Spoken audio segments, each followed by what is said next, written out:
दिनैहाय जोंनि बिपिएफ राजनितिक दोलोनि मुख्य कार्यालय स्टियारिं कमिटि बेखौ दिनैहाय बेखेवनाय जाबाय आरो बे बेखेवनाय हाबाफारियावनो आङो आलासि महरै बाहागो लानानै दिनैनि बे स्टियारिं अफिसखौ बेखेवना होनाय जाबाय। गोसोखौ खुब गोजोननाय मोनदों आरो बे अफिसखौ खेवनो मोननानै गोसोखौ खुब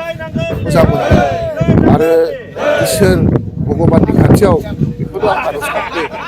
जे जोंनि बिपिएफनि बा हाग्रामा महिलारि सारनि दैदेननायाव जि बिपिएफ दोलोआ फैगौ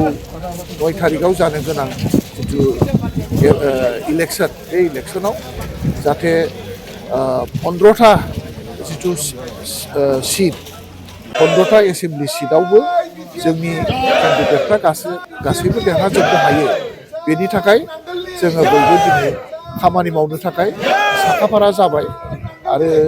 बे हाबाफारिखौनो जाफुंसार होनो थाखाय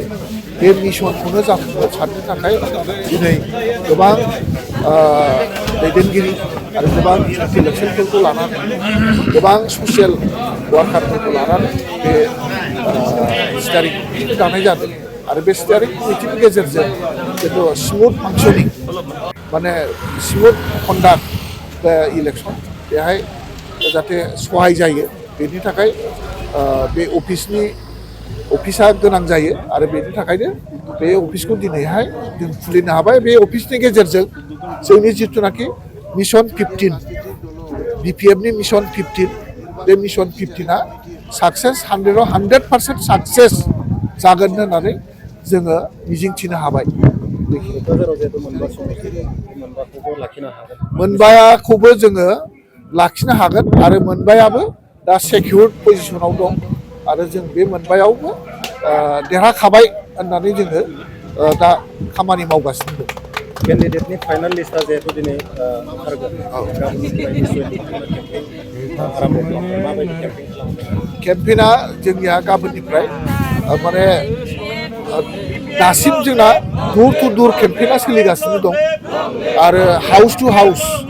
जिथु केम्पेइन मेन टु मेन जिथु केम्पेइना इतिमध्ये फ्राय जोबनाय लामायावनो दङ। दा जोङो दा ओनसोल वाइसआव माने जोङो गामि ओनसोलाव थाङै जोङो केम्पेइनखौ खालामगोन आरो जोंनि जायफोर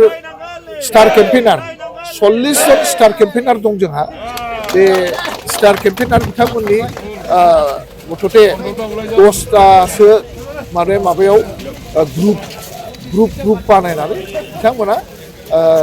दा माने गिदिर प्रग्राम बा एसे मेजर एरियायाव माने रायजो राजाफोरखौ लानानै बे